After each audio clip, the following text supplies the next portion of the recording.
Yay! All right, we're. Oh, it's gonna be exciting. Hi! Oh, I Hello, made it. hello. Hi. Can you hear me okay? Yes, yes. Beautiful, perfect. How are you? I'm well. How are you? Doing great, doing great. It's week 2 of spring quarter, so we're doing great. Good, good. Well, Lindsay, I know you were starting to give a little introduction, but if you'd like, I can take it away, introduce myself, and talk about what SDAB is. I think that you're the right person to do that. So why don't you go ahead and introduce yourself? Awesome. Well, hi, everyone. My name's Bea Malki-Cow. My pronouns are she, her, hers, and I am the Director of Student Diversity and Belonging, or as SDAB. As you've learned, many of our students refer to our collective of centers. And that's really made up of 6 major areas. It's the Black Academic Excellence Center, the Dream Center, the Gender Equity Center, the Men and Masculinities Program, the Multicultural Center, and the Pride Center. And we're just a collective of resource centers that work intersectionally to provide programs, services, and support for all students to make sure that you are seen, celebrated, and supported during your time at Cal Poly. So that's just like a little brief overview of SDAB. Well, I know it's definitely becoming, I would say, especially since I've been here at Cal Poly, it's grown so much, and it's something to be like really, really proud of. It's just to see how many people have like really gotten into it. And I know you guys actually just had polycultural weekend. Yeah. Yeah, if do you want to talk a little bit about that? Yeah, so really shout out to any student who might be on here who attended PCW or who was a part of making PCW happen. PCW, aka Polycultural Weekend, is really an additional sort of orientation opportunity that's really created and founded by students for students and supported by the Multicultural Center, targeting experiences for our most marginalized students, so students of color, students who hold LGBTQ plus identities, first generation, low income students. And it's designed to holistically give you a picture of what it's like to be a Cal Poly Mustang, what it's like to connect with our cultural clubs and organizations, what restaurants and SLO our students find to be their favorite, or when they're missing, food from back home, do they go to, what to do locally, how to connect with specific academic support programs so students get connected with all of their colleges, and just have a one-on-one connection with a student who's involved in a cultural organization that they're interested in. They're also featuring a lot of those orgs on their Instagram, so you can definitely check them out. I think they're doing organization sort of meet and greets throughout this week too, and throughout open house coming up. So there's a lot of ways, even if you didn't attend the weekend, to get connected and be involved. And it's ran, like I said, by current students. So even if you didn't attend, it's also something you can get involved in after you become a Cal Poly Mustang, whether it's hosting a potential new student or just being an organization rep for the weekend. And it's a good example too of the types of student leadership positions we have in our centers. So we're actually in the middle of hiring for student assistants for Oh, next year. So all of our centers are really helped and ran and led by student leaders across campus. So they're paid positions in each of our centers, and you could work in one of the centers and help run some of the incredible programming that you see being put out by any one of our centers on Instagram, or for example, running Polycultural Weekend. We hire for those positions as well. And I actually think they'll be hiring for their next coordinators in the coming weeks. So oh, something to really? look out for. Yeah. I saw you have like interns and student assistants. Yeah.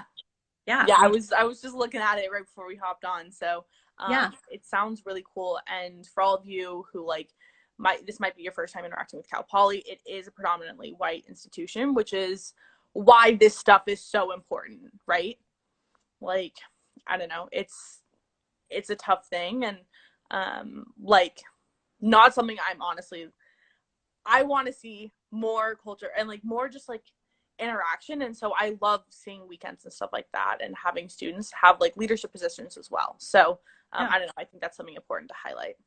Yeah, I think, our overall goal is for any student to feel like they belong and have community in Cal Poly. And being a predominantly white institution means we have to work harder for our more marginalized students to find that sense of belonging and find that community. And we have to make sure we're approaching their experiences through an equitable lens, right? Which means like Right. we have to make sure that we're creating an experience for them that is addressing their needs, giving them space for community building, giving them space in which they're seeing programs that celebrate their identities that they're seeing themselves in, because that may not be something that is easily accessible when they walk on campus, right? Right. Other folks from different identities have the privilege of being able to spend a day on campus, see themselves in their teachers, see themselves in their peers, Right. go to a classroom where they're not feeling like the only one. And that's just not the reality for some of our students of color and those who hold marginalized identities. So that means we have to make sure that we're doing the best that we can to address those experiences and make sure that they're rooted in inclusion and equity. Absolutely. So having these, 6 centers on campus and student diversity and belonging, when we're normally on campus, and we have the offices, kind of like running and doing great things, what does like a normal day in the office look like? Oh my goodness, I miss it so much. Well, as I mentioned, we have 6 different centers, and so each of them have their own space, sort of resource space on campus. All of them are either located in the Union or Building 52. And they are sort of lounge spaces with computers, usually microwaves, mini fridges, free printing. And so a typical day for me is a little bit different than some of my staff, just because I tend to be in meetings running all over campus and popping into the centers to just get all the vibes and the energy from the students who are there. But a day in the center is really just like so much energy, so much life, students laughing, doing homework. You can usually find free food that's in the center from an event or a dialogue. Yeah. Again, students can access any sort of computers and you can print, you can work. You can go there to study with your friends. You can just go there. Sometimes people like to nap in the centers and take a quick nap. You can find support with full-time staff if you're just not sure where to go in a day. I found students always kind of beeline to one of those centers to look for staff support, and music, usually laughing, joy, all of the things. It's just like the place where I find the most energy and where I students like kind of getting uplifted in their day and uplifting each other, and just having a great day. So I miss it a lot. I miss the energy of the spaces and all of the resources that they're able to provide students in person. Yeah. It's I mean, you talk about these events, and my friend Lydia, she says a lot about Lydia Desari. She talks a lot about Talk About It Tuesdays. Yeah. And those kind of, what's like your I don't know, like your top few favorite events that you'll put on? Top two. Oh my gosh, that's so hard. There's No, six no, centers and programs. let's say just like top few favorite. Yeah, yeah. I mean, in terms of dialogues and sort of like community spaces where students get to just come and talk and be in community with each other, Talk About It Tuesday is definitely one of my favorites. It's one of our most largely attended dialogues just because it has such a wide array of topics.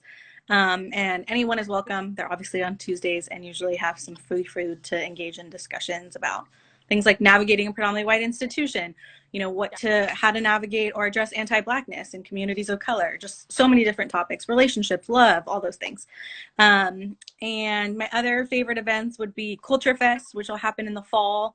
Again, brings all of the cultural clubs and orgs out, and they are boothing, selling cultural foods, dancing, music, spoken word. It's just an incredible example of the culture and diversity that exists on our campus. Original Woman's Narrative, which is coming up. Actually, they'll be presenting it in the virtual format from the Gender Equity Center, is a sort of a live play of testimonies from faculty, staff, students of their experience of womanhood and their connection to femininity, both past, present, and future. I miss Pride Prom, which would have been happening in the spring too. It's a beautiful event. The MLK event also is one of my favorites. We usually have an amazing speaker who comes. Cornell West, Spike Lee have been some of the speakers that have been at our bigger events. So there's just so many, but those are a few of our signatures that I love and adore. I'm pretty, when Spike Lee came, he came last winter. Yes, I yes. believe. Yeah, unfortunately, I was abroad, so I missed it. But I just remember hearing about it, and I was like, I wanted to be there so bad. Yeah. Yeah. Are there any other like guest speakers that you're like, ah, that was incredible?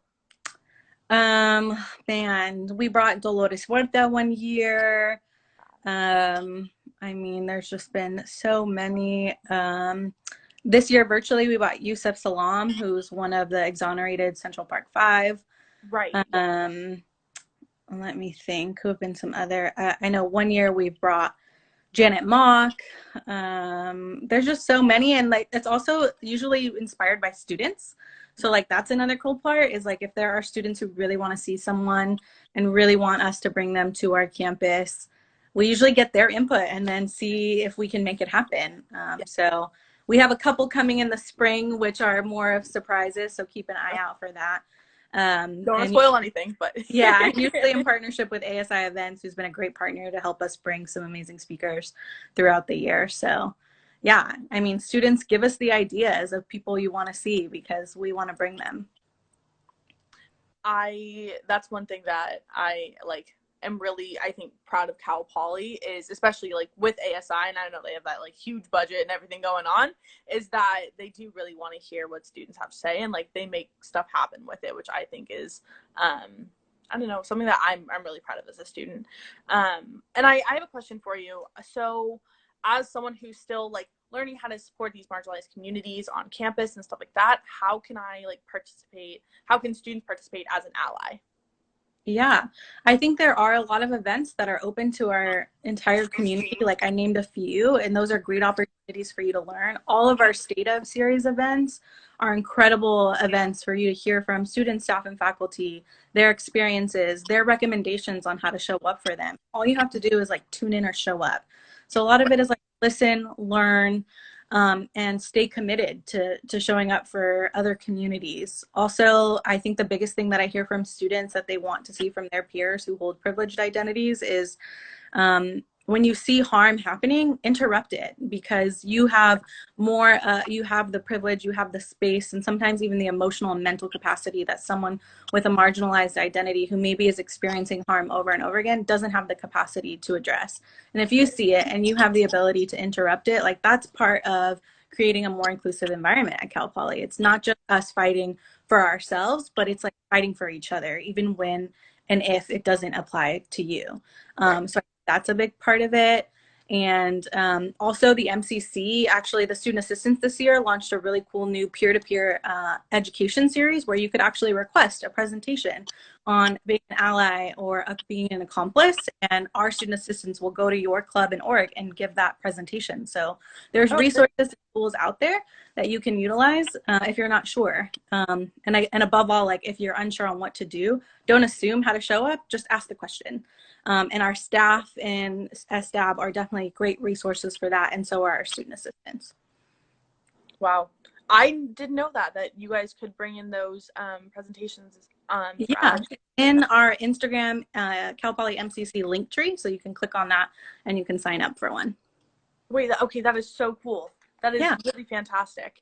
All right. If y'all have any questions, go ahead and Bea will be happy to answer your questions. She's here. She wants to answer them. I did see one question just asking, are there racial issues on campus? Yeah. And I mean, the short answer is yeah. And that's every campus, right? And we're no different. I think all campuses in the United States have a history that's rooted in white supremacy and privilege, and that means those ripple effects will exist. Like we have students from all different backgrounds, we have racial issues that happen that are, all of them are unacceptable on our campus, and we're working really hard to make sure that we're educating students, right? so that students have the tools to interrupt those things before they happen, so that students can learn from their unconscious bias. That is usually a big proponent of why these things are happening. And so it's something that I'm a big believer of. We don't shy away from it. We acknowledge it. We name our reality as a campus, as a predominantly white institution, as a history of having racial issues, and then also name how we address those things, our expectations of our future students, right? It's like, what kind of students do we want to be a part of our Cal Poly community? We want Mustangs who also believe in and value the same things we do. And those are, you know, diversity, equity, and inclusion. Those are having a campus that is inclusive and is equitable for all students. And that can take a long time to create a huge culture shift, but I can say that I've really seen progress in just the time that I've been here. And that there's a lot of work to do, and we're clear and open on that there's a lot of work to do. And it's just like I mentioned for allies, right? It's the same for us as an institution, being committed to that, and intentionally looking at areas for growth, and also acknowledging, you know, how far we've come, because the goal is to never go backwards, always go forward. And that's the trajectory I want to be in, and I think that's the trajectory we're on as a campus. Yeah, I agree. There's definitely you hear about things on college campuses, and Cal Poly is absolutely no different. But I'm really proud of, I have to say, of like the student initiative to make this a better place. Yeah. So yeah, it's something we talk about. Definitely a conversation that we have on this campus. It is not one we shy away from. So yeah, definitely. But one question I do want to ask on behalf of anyone watching as a prospective student: are there any upcoming events that students, like prospective students, might be able to interact with, engage with, attend with student diversity and belonging? Yeah, so we will likely be involved in some open house efforts. So definitely checking out your open house list, and ways to connect with our resources. And then some of our upcoming events will be open to community. So just kind of keep an eye out for those things, because you could get a feel for like what our programs are like, and the type of speakers we're going to bring. So, you know, follow some of the Instagrams, follow Cal Poly MCC. And you'll get a glimpse into our programs. Right now, that's the best place to kind of get up to date on our events, is social media, because we're trying to make sure, you know, students have access to everything that they need via our events. And so keep an eye out for those things, because you'll be able to get a little glimpse of that. And then we usually also are really involved with slow days. So if you are going to be a Cal Poly Mustang, you'll likely see our staff and our students over slow days. And then definitely during Week of Welcome. Yes. Oh, do you want to talk about cross-cultural experience? Yeah, so Week of Welcome and the cross-cultural experience is really just an additional, not an additional, but it's a Week of Welcome experience that's similar to Polycultural Weekend, is really targeting students who hold marginalized identities and creating sort of this intersectional Week of Welcome experience, where you'll still be going to all of the mandatory Week of Welcome events. You'll still be with your class, but if you're looking for certain events or programs that are really rooted in culture and inclusion and diversity, and led by students who are leaders in different cultural clubs and orgs, for many of our Polycultural Weekend, org reps and coordinators also lead groups during cross-cultural experience. That's really the experience for you. So there'll be additional sort of events and programs like movie nights. You'll have kind of a dinner with our faculty and staff associations. They do bonfire chit chats, which are usually like, again, those sort of dialogue discussions around like what their experiences have been like at Cal Poly. What does it actually mean to navigate a predominantly white institution?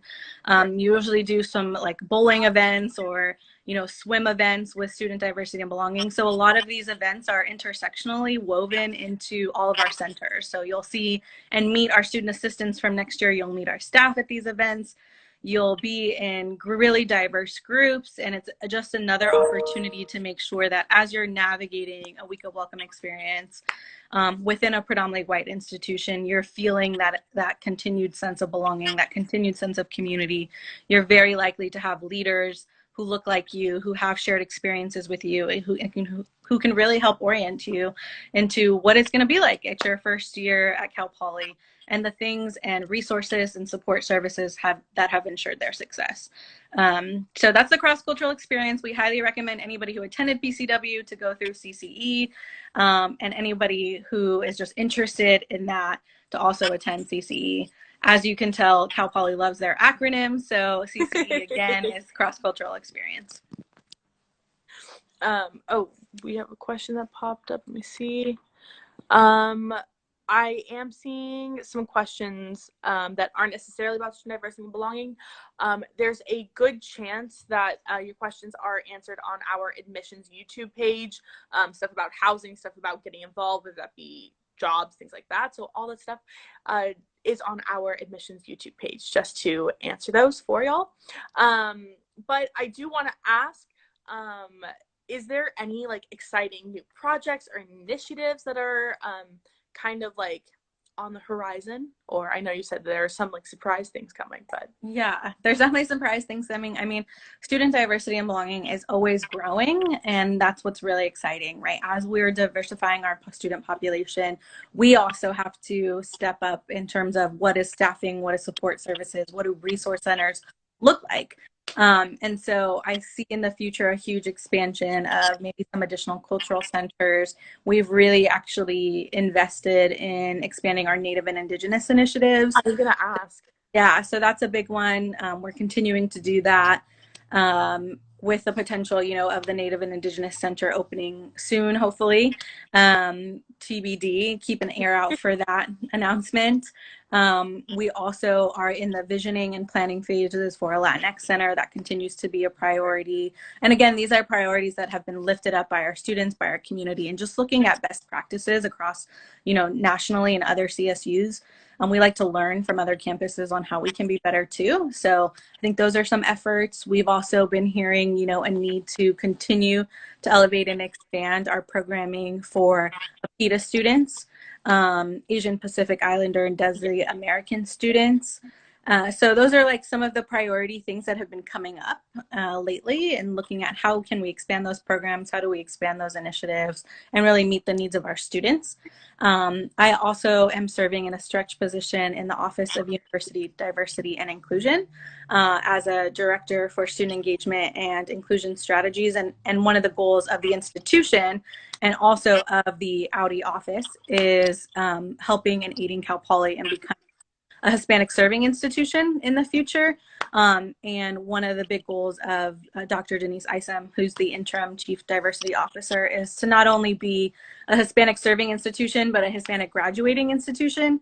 And that means we have to have all of the adequate retention, support programs, services for those students as we increase those numbers. So I think there's incredible growth and just an incredible future at Cal Poly for what it's going to look like in the coming years. And I'm excited to be able to be a part of it and be able to support and work with such an incredible team. I have no doubt that if any student walks into one of our cultural centers, they are going to find community, find support, and find a home away from home. And that's our goal.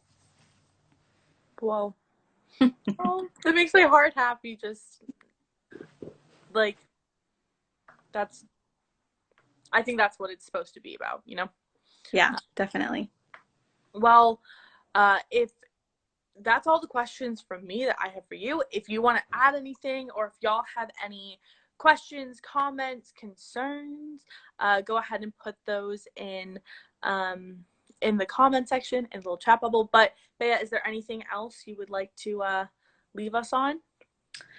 No, it's just been a great time to chat with you. And again, just know our staff and our team are resources for you. I think the link to our website has been pinned this whole time. So actually, if you click on that link and you go to About Us, you can find info on all of our professional staff, and you can actually connect with us, schedule a one-on-one meeting with any of us virtually. If you're interested in getting to know us a little bit more, you need support, or you have questions. So we're all accessible in this virtual environment. To your needs. And if you stop by the Multicultural Center throughout the week, there's usually one of us live in person in that space. So you can come say hi or connect with us in person safely, obviously with masks and social distancing. if you need anything. So, and we just can't wait to meet all future Mustangs in the fall, and hopefully be able to connect with some of you that we have yet to connect in person. Well, Bea, thank you so much. Yes, the centers do all have their Instagram accounts, so please check them out. Give them like, follow, subscribe. I don't know how Instagram works, but Bea, thank you so much for all that you do. I know Cal Poly and Cal Poly community appreciates you very much. But Hi there, my name is Rafael. I'm a fourth year journalism transfer student with a minor in Spanish, and my pronouns are he, him, his. Thank you for watching the video. Please share any questions or comments you have down below in the comment section, and go ahead and click here to subscribe. And to watch more videos, click here. If you want to sign up for a virtual visit or talk to any student or staff members, check out our website. Link in the description. Thank you for watching.